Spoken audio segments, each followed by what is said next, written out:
بنی اسرائیل کی ایک خاتون کے متعلق میں گفتگو کو یہاں لا کر کے آپ کے سامنے عرض کرتا ہوں کہ ایک عورت، ایک لڑکی تھی، جوان دوشیزہ تھی. اس کا باپ بڑا کنجوس تھا، بخیل تھا، اور لڑکی بڑی دیالو سخی. ایک بار اس کے گھر فقیر آیا تو اس نے قیمتی چیز اٹھا کر کے اس لڑکی نے دے دیا جو اس کے باپ کو بڑی پسندیدہ تھی، اور وہ بہت اس کی حفاظت کرتا تھا. وہ قیمتی چیز تھی، اس لڑکی نے اٹھا کر ایک فقیر کی جھولی میں ڈال دیا. فقیر تو ناچتا خوش ہوتا چلا گیا. باپ کو جیسی پتہ چلا اس کی تو آگ لگ گئی بدن. پہلے سے تھا بخیل، خرچہ کرتا نہیں تھا، اور اس پر یہ کہ گھر کی سب سے قیمتی چیز لڑکی نے اٹھا کر دی. غصے میں آیا اور اپنی بیٹی کا ہاتھ کاٹ دیا. ہاتھ کاٹ دیا. یہ ظالم تھا. کہا کہ تو نے اٹھا کر دیا کیسے؟ بہرحال بات آئی گئی ہو گئی، جوان ہو گئی. اس کی شادی کی بات تھی، خوبصورت بہت تھی لیکن ہاتھ نہیں تھا، ہاتھ نہیں تھا. بہرحال ایک بہت مالدار گھرانے کا ایک نوجوان، اس زمانے کا شہزادہ تھا، اس کو یہ لڑکی پسند آ گئی لیکن ہاتھ دکھایا نہیں.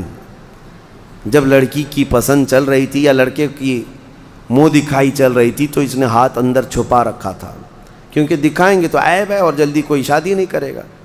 اسی پر وہ پسند کر لیا اور شادی فکس ہو گئی. لیکن کسی کو پتہ نہیں تھا دولہے کے گھر والوں کو کہ لڑکی کا ہاتھ نہیں ہے. وہ اپنے جبے میں اندر چھپائے رہتی اپنے کپڑوں میں. پھر چند دنوں کے بعد جب شادی ہوئی، گھر پہنچے، دلہن کو لے جا کر کے وہ اپنے گھر سجا سنوار کر لائے. اس کی بڑی ارمان تھی، بڑی خوبصورت عورت میرے گھر آ رہی. اخلاق کی بھی اچھی تھی، سیرت کی بھی اچھی، صورت کی بھی اچھی. لیکن رات کو جب دسترخوان پر بیٹھتے ہیں، اب ہاتھ تو تھا نہیں، سب کے سامنے کھانا تو ہے اور سیدھا ہاتھ غائب ہے. کیسے نکالے ہاتھ؟ بائیں ہاتھ سے کھائے تو لوگوں کو پتہ چلے. وہ خاموش بیٹھی رہی.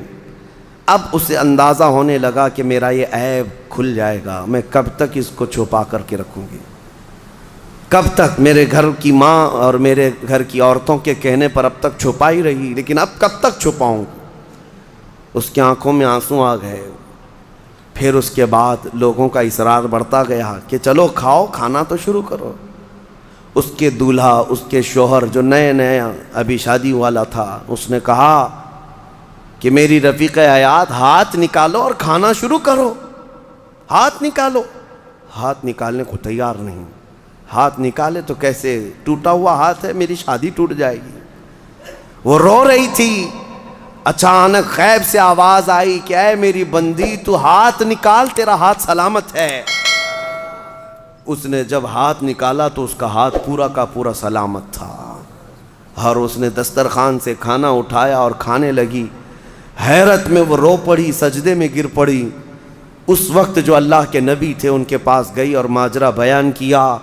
اللہ کے نبی نے کہا کہ رب تعالیٰ یہ فرماتا ہے، ہم اس ہاتھ کو کبھی شرمندہ اور ذلیل ہونے نہیں دیتے جو ہمارے راہ میں اٹھا کرتا ہے، جو ہمارے راستے میں اٹھا کرتا ہے، اس ہاتھ کو ہم ذلیل ہونے نہیں دیتے. اللہ ہم سب کو وہ ہاتھ عطا فرمائے جو رب ذوالجلال کے راستے میں اٹھا کرے. آج بہت سارے لوگ تمہارے انتظار میں ہیں. اللہ نے اگر کچھ دیا ہے تو ان غریبوں کے حلق تر کرو جن کے ہاں آج کوئی چیز نہیں پہنچ پاتی. میرے عزیزوں، پیشاور فقیروں کو بانٹنے کی میں بات نہیں کر رہا. آج بہت سارے ایسے لوگ ہیں جن کے ہاں افطار بھی نہیں ہے.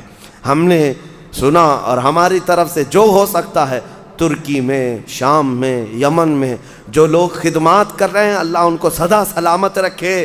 لیکن کئی گھر ایسے ہیں جو پانی پہ سحری کر رہے ہیں اور پانی پہ افطاری کر رہے ہیں. اس کے علاوہ ان کے پاس کوئی چیز نہیں، کوئی چیز نہیں.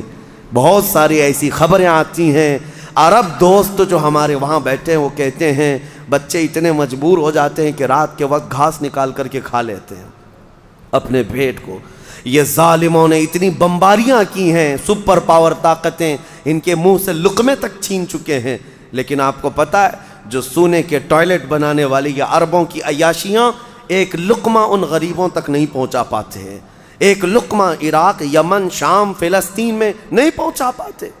لیکن آپ حضرات اگر اپنا مال پہنچا نہیں بھی سکتے تو کم از کم ان غریبوں کا احساس تو کرو. احساس کرو جب اللہ تعالیٰ تمہیں شام کے وقت دسترخوان میں کیا نہیں عطا کرتا، ہر طرح کی نعمت تمہارے دسترخوان میں افطار میں ہوتی ہے، تم اپنے پیٹ بھر لیتے ہو، اس وقت دعاؤں میں غربائے امت کو یاد کرو۔ اے اللہ تیرے حبیب کی وہ بھی امت ہے جن کے حلق آج تر نہیں ہو پاتے، اور میرے دسترخوان کو تو نے نعمتوں سے بھر دیا ہے، طاقت و قوت ہے تو اپنا مال ان غربا تک پہنچاؤ اور اپنا مال نکالو، ورنہ یہ عذاب الہی کے بھی شکار ہوں گے اور تمہارا مال بے برکتی کا سبب بنے گا۔ چند دنوں کے بعد یہ مال ایسا ختم ہو جائے گا تمہیں پتہ ہی نہیں۔ ہمارے علاقے میں ایک شخص تھا جو کہتا تھا میری 7 پشتوں تک میں نے اتنا مال رکھا ہے، 7 پشتوں تک لوگ بادشاہ رہیں گے، 7 پشتوں تک، یعنی اتنا مال جمع کیا تھا۔ اچانک ایک حادثے میں انتقال ہوا، چند سالوں کے بعد اس کے چچیرے بھائی نے اس مال پر ایسا قبضہ کیا کہ اس کے سگے بیٹے کو کوئی مال نہیں ملا۔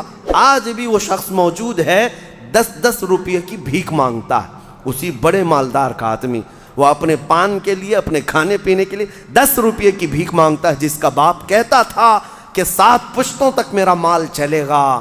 میرے عزیزو، رب تبارک و تعالیٰ کے چاہے بغیر کچھ نہیں چلے گا۔ آؤ اللہ رب العزت کی بارگاہ میں دعا کرتے ہیں کہ مولا کریم ہمیں دنیاوی مال اور حرص سے محفوظ فرمائے، اور رب قدیر ہمیں اس کی بارگاہ میں جانے کے وقت پاک و صاف اور ستھرا چہرہ لے کر جانے کی توفیق عطا فرمائے۔ مولا رمضان المبارک میں غربائے امت پر تو رحم فرما دے، یمن، شام، فلسطین، عراق، افغان، برما، جہاں جہاں مسلمان قسم پرسی کے عالم میں ہے، اے رب کائنات اس رمضان میں انہیں کشادگی عطا کر دے، ان کے لیے امن و امان پیدا فرما دے، ان کے دسترخوان کشادہ فرما دے، انہیں خوشحالی کی طرف لے آ۔ اے اللہ تیرے حبیب کی امت جو بلک رہی ہے اس کی تو دستگیری فرما۔ وصلی اللہ تعالی علی خیر خلق محمد وآلہ وصحبہ اجمعین، وآخر دعوانا ان الحمد للہ رب العالمین۔ آج